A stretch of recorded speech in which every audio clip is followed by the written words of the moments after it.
What is up, everyone? Today we're going to read a fun little book from 2020 called Miracle Maiden that tends to get a little more disturbing every time you read it. I wonder who the sick freak was that wrote this thing. But forget me, without further ado, let's just jump into it because I'm not really a fan of YouTube videos that have like super long intros, you know what I mean? Chapter 1, Meeting Her. And the fun thing about this book today is that I'm going to give you guys a little bit of author's commentary as we go, being unfortunately the sick freak that wrote this. So every now and again, gonna pop in 2 cents on something, and or we're going to get some official art or videos or some of the graphic novel panels playing, because chapter 1 of Miracle Maiden is something that there's a lot of media for, whether animation, drawing, so on and so forth. So probably gonna have some of that playing as we go, and maybe like I'll have stuff of that playing and then I'll put me in like a square somewhere. So yeah, let's jump right into it. Voices come to me in the darkness and prey on my weary heart. Eyoch naketnai. All I wanted was rest, but all I'd get were those words. I'd been blindfolded for weeks and starved. Things had gotten to the point where I would have welcomed death, and yet the voices still wouldn't leave me be. Why are you so eager to die? Evil knows when I'm alone, when I am. The demon rests above my ear. There it speaks secrets, churns riddles, and it trickles hot breath down my neck. Everyone I tell thinks I'm crazy, and I can't blame them. I'm forced to keep my head down and to bear with what haunts me every single night. You know what will happen. Why hide? This thing, this voice, it was fate itself, I think. You wouldn't be wrong to call fate the god of my people. There runs a belief in their doctrine that fate could never be defied, so here's where I'd prove what I really was. A true fool. I'd hold out hope for a miracle.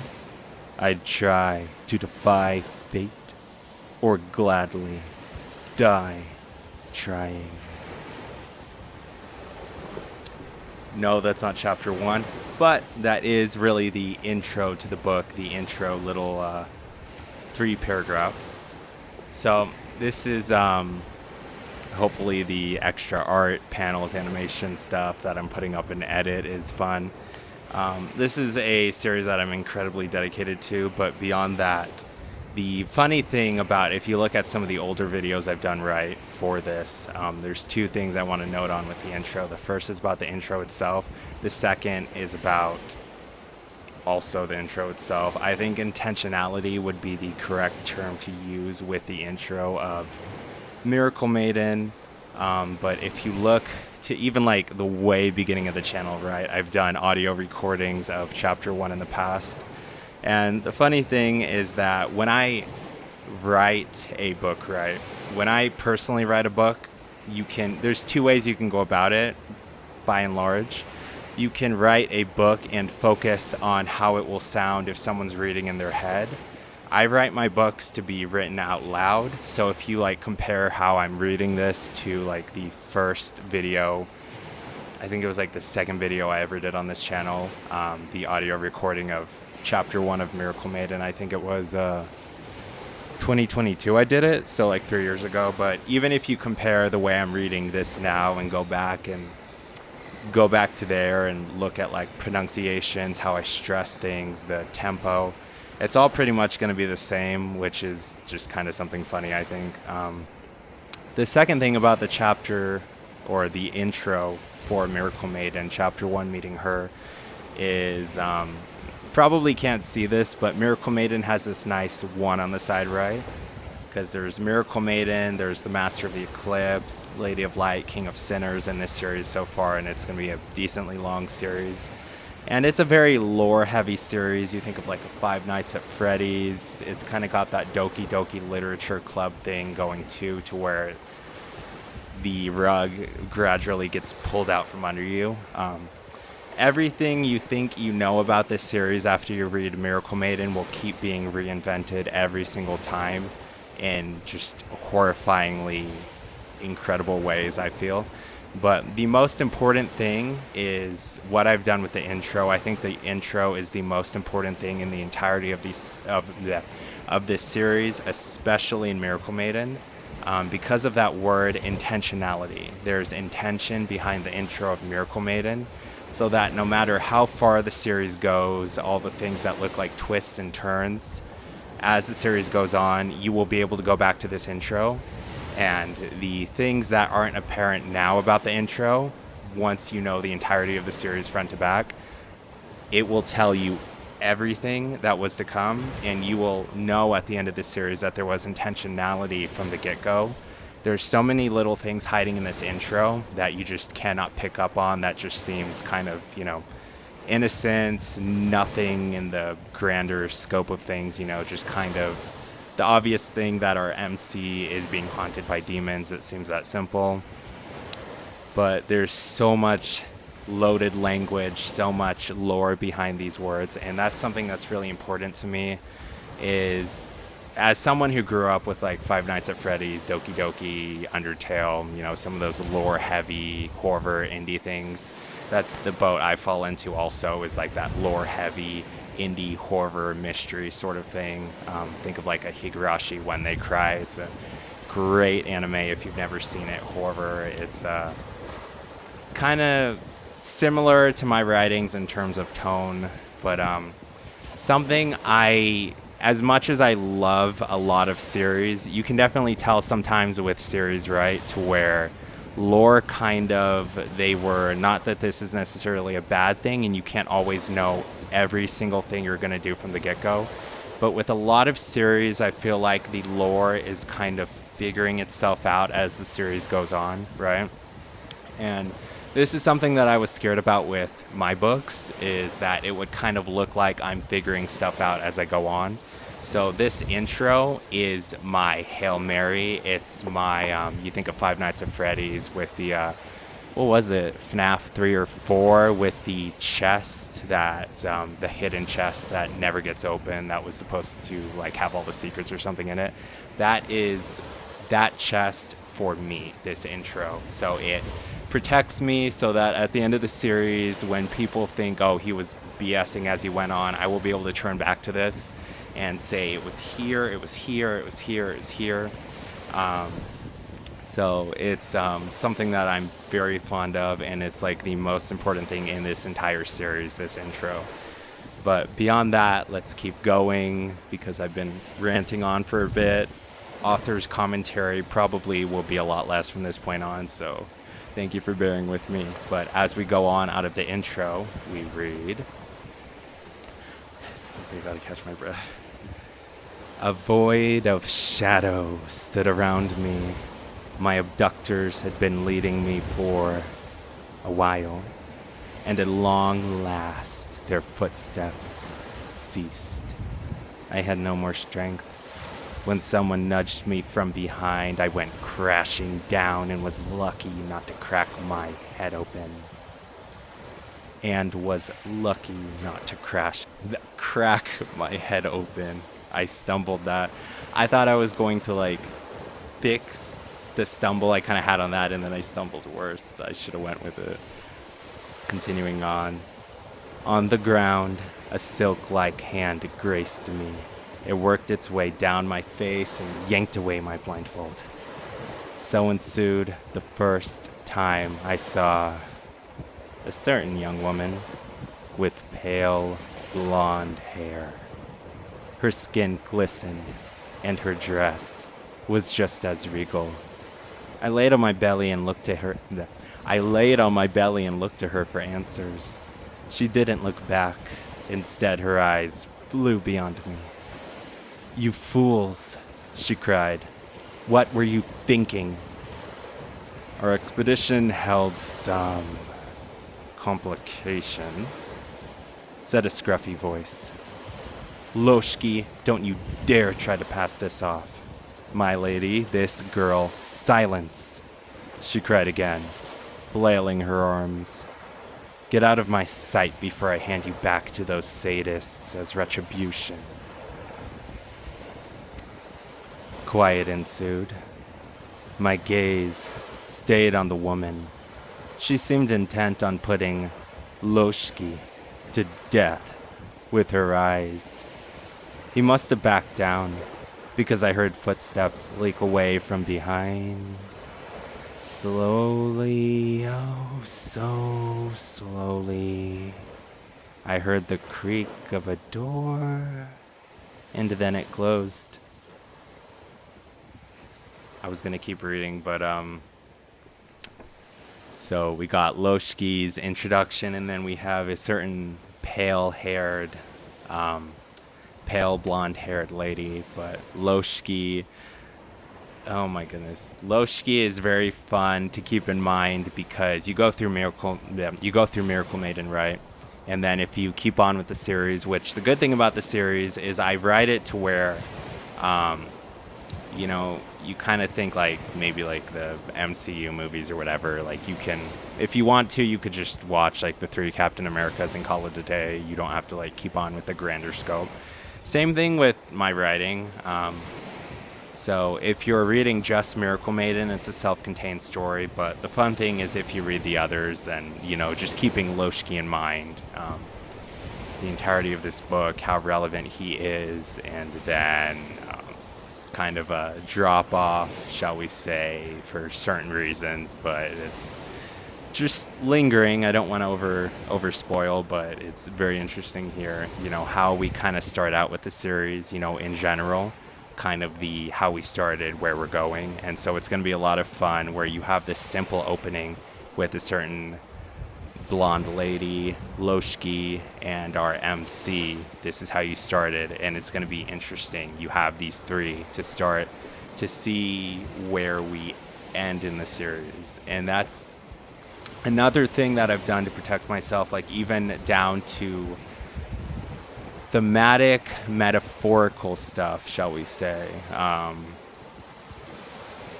I've probably already given enough away. Like someone's probably going to go through this one of these days and catch on. But even metaphorical stuff, shall we say, about this first chapter I've done to really protect myself down the line so it doesn't look like I was BSing.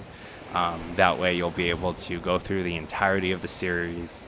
And after you read, the last anything I do, you'll really be able to go back to the beginning again and read through, and you'll be able to see all these things that were completely hidden that you never caught on before, and it just makes so much sense suddenly. But keeping on from there, so we have Loshki bailing, the door closed behind him. We read onwards. The woman descended alongside me. She went straight to the vines behind my back. At last, my hands swung free. She pulled me up off my stomach and to my feet. My arms, I could barely feel them. I took a good look and saw gruesome purple stains. It's no simple thing to forgive such senseless acts, she said, her eyes fixated on the marks. Regret trickled off her tongue, but real or fake, I couldn't tell. Consequently, the only thing I felt comfortable doing here was playing dumb.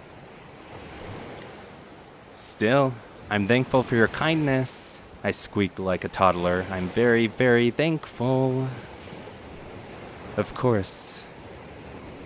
She took me by the hand, then looked in my eyes.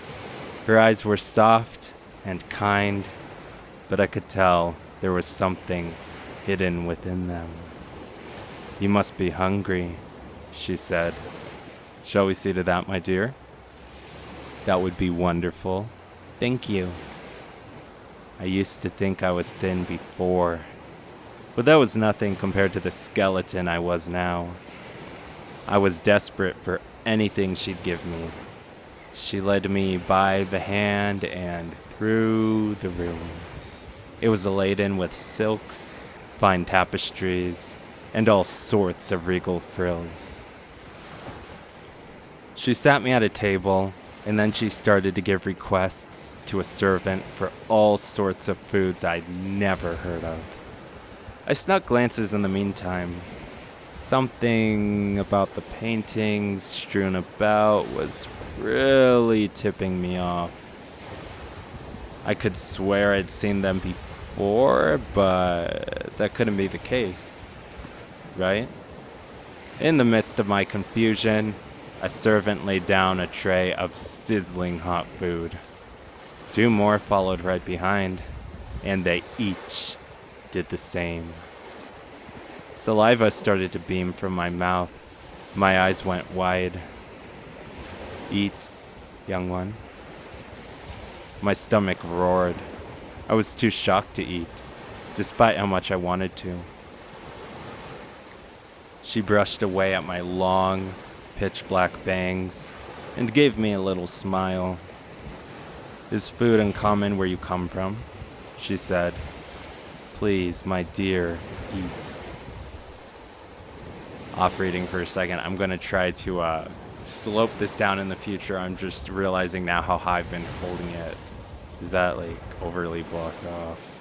Okay. I don't know. It's probably fine. I'll probably keep this edit, this take. Continuing on. So we have the scenario of the food. We have, and this is so much fun, we have these two nameless characters, right? We have our MC, and we have the blonde lady. And then Loshki. Funny thing is, Loshki is actually the first named character in the series. So, funny how that works. Continuing on, the whole thing at the table. I was too shocked to eat despite how much I wanted to. Continuing on, she brushed away at my long, pitch-black bangs and gave me a little smile. Is food uncommon where you come from? She said. Please, my dear, eat. Was this some sort of test? If so, then I was eager to fail in glorious fashion. I clawed at the table and flooded my mouth with its bounty. Nobody seemed surprised when I started to choke, especially the woman, who had a goblet of water at my lips in mere moments. A good minute of gagging ensued before I could breathe again. It only makes sense you wouldn't have the sort of food you deserve where you hail from. So she said. Author's commentary time. And so here begins the prying already, and this is the hook of the book of Miracle Maiden, is the relationship between nameless MC and nameless blonde lady. The entirety of this first chapter is intentionally a BS concept, which again, also in the grand scheme of things, it goes back to that thing I talked about, intentionality. So you have the intro stuff that's going to make sense down the line, but you also have even this opening chapter being intentionally a BS concept of, you have this nameless blonde lady whose name we don't have yet. And again, this concept of kidnapping, right, a young girl, and oh, it was just a freak accident, and oh no, Loshki, why would you do that? And oh no, let's treat her good and give her food. Entirely, intentionally a BS concept. And so this is the fun thing that we get to figure out over the events of Miracle Maiden, is what really is the intentionality of Blonde Lady's scheme. And so there's so many ways to open a book, right? And I just love the idea of not really any lead up, not any build up. We don't need to see the kidnapping. We don't need to see nameless MC's life beforehand. We just jump straight into the hook of the book of Miracle Maiden. We don't save it for 5 chapters down the line. Especially being younger, right, like 27, I think a lot of people, especially in my age range, which you see like the anime looking sort of thing going on, It's definitely something that is written by someone in their mid-20s to definitely, as much as it's to appeal to anyone, there's definitely some bias towards appealing to that same general age group, right? And the thing about with a lot of people my age, right, is how shall we say it? Short attention span. So I just jump straight into it. I don't want to keep people waiting 5 chapters, 7 chapters, 10 chapters to get into the point of the book. As much as short attention span, there's the reality of the situation that time is valuable, and I don't really like when media have like a very slow burn sort of thing. You know, a good example is like, again, the one anime, Higurashi When They Cry. At least in the anime, right? The visual novel is a little bit different, but at least in the anime, you know, you could kind of think of it a little slow burn, but the slow burn is like an episode, 2 episodes, so it's like not really a big deal, and there's still horror elements to keep you intrigued and guessing until you get to like episode 3, 4, where stuff really starts getting real. But at least with me, with my writings, I really always want to get straight to the point. I don't want to, you know, slow burn things. I don't overly want to describe like scenery and stuff like that. Like, I think it's better when me as a reader can use my imagination. You know, you need like some obvious basic stuffs about like the general areas you're in and stuff like that, right? Or appearances, but you don't need hyper specific, because, you know, that's part of the fun of reading, is you get to have like this basic groundwork for a story, right? And it becomes the beautiful thing about reading that can't really become the case with movies, but with reading, it can become your story more than like any other media, right? More than video games, more than movies, because you have the entire control over the visual aspect, and you have so much control over like unsaid things also, you know, like headcanon and stuff like that, which can of course be the case with movies and stuff like that. But really in general, this is something I always want to encourage in my books, is this ability to kind of be very direct and to the point and show you that I value your time. So again, we get straight to the point here. Straight to this BS premise of, oh no, you were kidnapped. I'm so sorry. We didn't mean to do that. Let's feed you and treat you so good. I'm so sorry. But it's a fun concept. And so it tells you right away. I mean, technically it doesn't say in the wording yet, but you can probably come to understand that the concept is BS, which means that, again, if this guy Loshki kidnapped our MC and then Loshki answers to the blonde-haired lady, you can kind of already begin to understand that there's something churning in her head, probably sinister, aside from the fact that, again, kidnapped a young girl.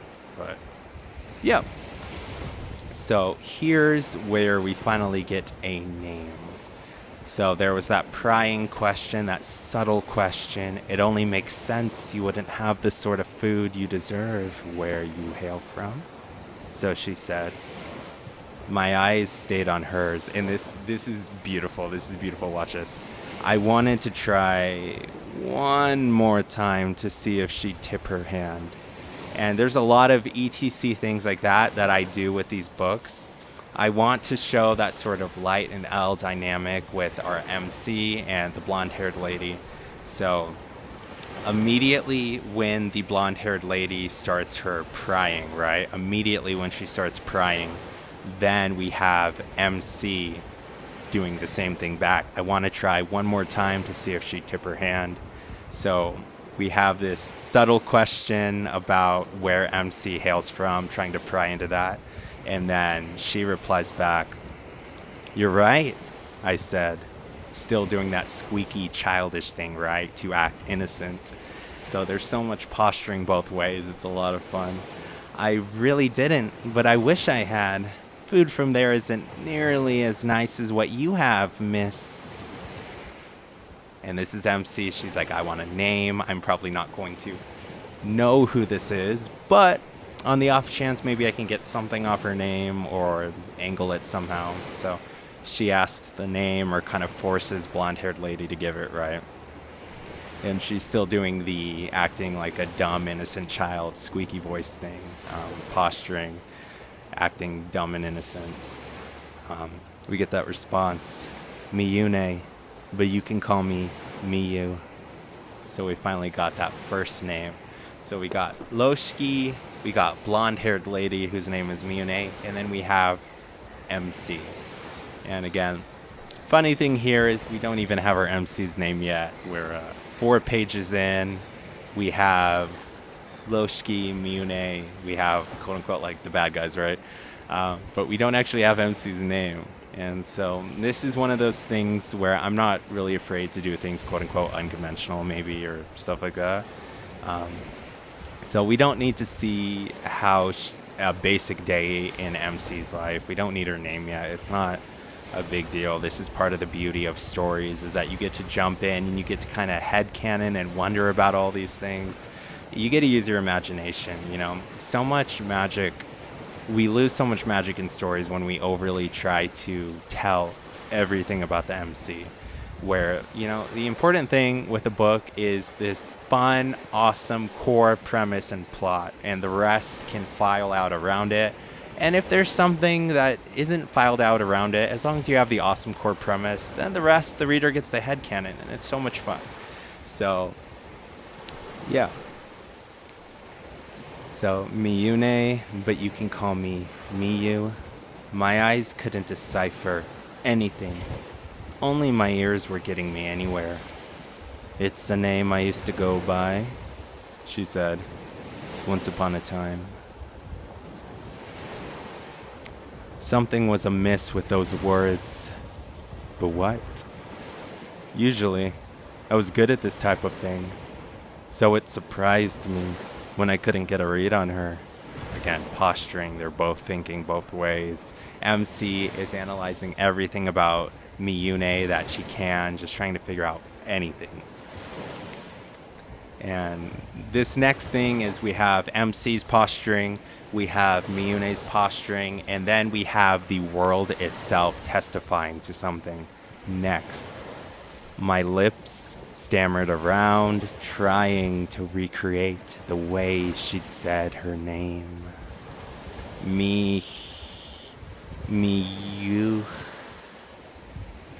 Miyune, she said. Or you could think of it this way. Miyune, neigh like a horse. Did they have horses here? I wondered, because we had no animals in my homeworld. Miyune, I said slowly. Well then, Auntie Miyune, I want to thank you for dinner. It's spectacular. Of course, my dear. She looked so calm, so comfortable, so in control. I'll serve you well, Auntie Miyu, I said, knowing well they hadn't taken me to make me a slave or anything so simple. Serve me? She laughed. As if anything, you could serve me by being the sister I ever wished to have. What in God's name was really going on here? She wasn't fooling me for a second. Even though her deliveries were pretty convincing. What is your name, my dear? She asked, breaking me out of thought. This must have been her way of playing dumb, because there was no way she didn't know precisely who I was. My act of innocence broke, albeit just for a second, and this marked the first time I messed up in front of her. I'm not eager to keep my name, I admitted. Keha is my name. I wondered if my name sounded weird to someone of her tongue. And so this is a fun little thing, like just little lore things that you could pick up on the first time reading, but you're probably going to pick up on more so the second time if you read again. As we had this whole thing about you probably don't have food, the sort you deserve, where you hail from. We have Kika saying how there are no animals in her homeworld. Kika now saying my name sounded weird to someone of her tongue, probably. So we already have, this thing said without really being explicitly said that Miyune kidnapped Kika from somewhere far off, from another world entirely. It's a whole very interesting ordeal. And so this is one of the things that makes Miracle Maiden a lot of fun because, like I talked about, I don't want to shove anything down anyone's throat. So therefore you get to come to a lot of conclusions yourself, or you get to play detective yourself. And I think that's like the funnest thing with reading books. Like that's the entirety of the magic of books, is when you get to play detective. You kind of have like all the clues and all the answers. It's like a puzzle. You have to figure out how it gets put together in a way that you can do, of course, with like movies or video games, but with books, I just find it the best medium because of the way that you can fill in so much with your mind that you can't with visual media. So it's a lot of fun. Kika, she said, raising a finger. Then from this day henceforth, may I know you as my dear Kea Listel? Again, I pushed the words out slowly. K.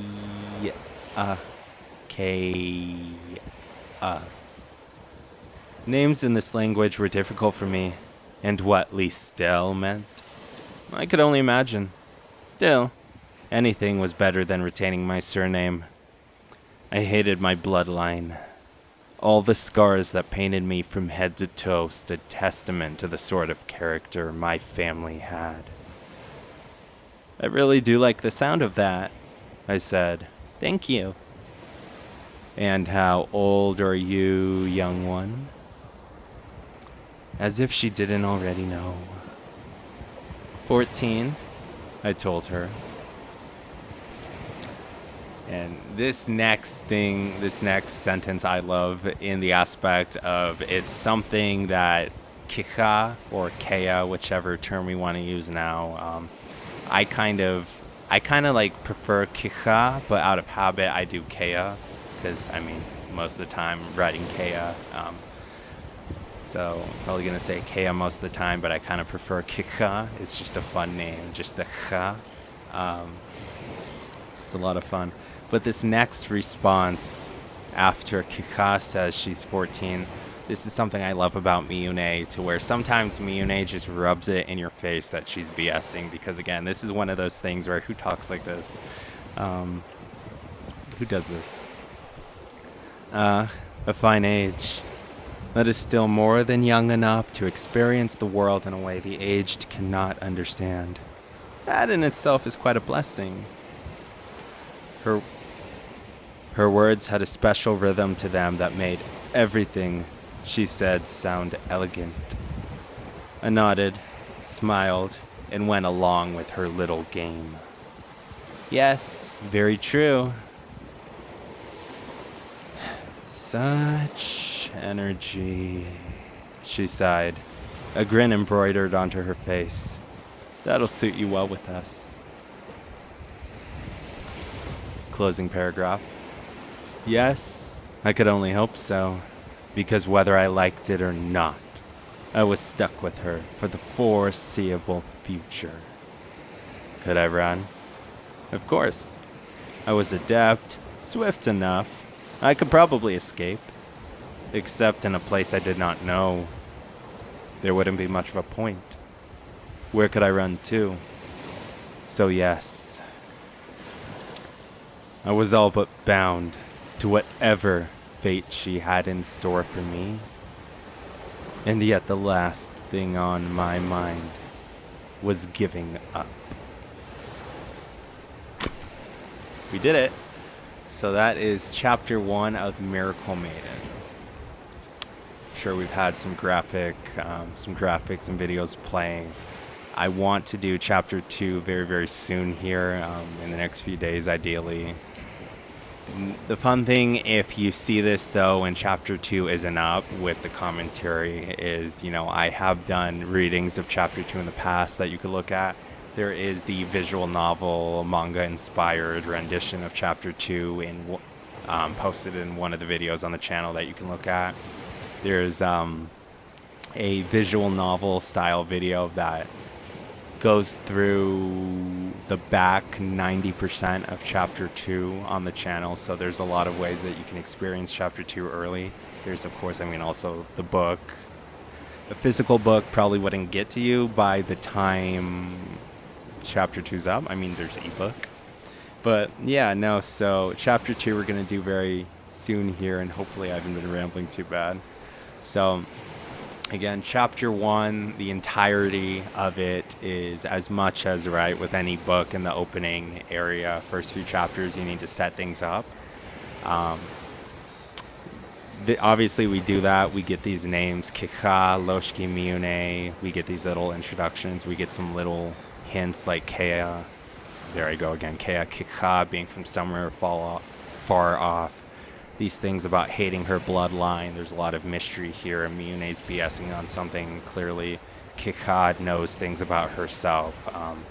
She talks about how there's no way anyone kidnapped her without knowing who she is. So there's a lot of hints and mystery. I think it's a byproduct of all the lore stuff, but the Lethine series really is mystery in a lot of ways, or just lore heavy in general. It likes to keep you guessing, for sure, is the way to go about it. But the primary thing, again, is probably some of those things you can guess about because I don't jump into telling everything or describing everything. It's more so, like I talked about, respecting your time. So just get straight into the plot, let the reader use their imagination, and the rest of the stuff will come out in time. We have 34 chapters in this book, so right, we have 34 chapters to get answers to all these things. And so we left off with chapter 1 with this game going on between Kika and Miune. What does each want?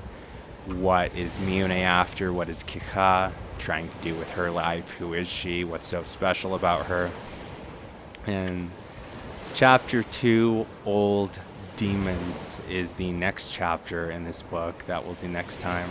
And we had that opening, right? It felt like so long ago now, the haunting of Kika, the whole thing about voices come to me in the darkness and prey on my weary heart.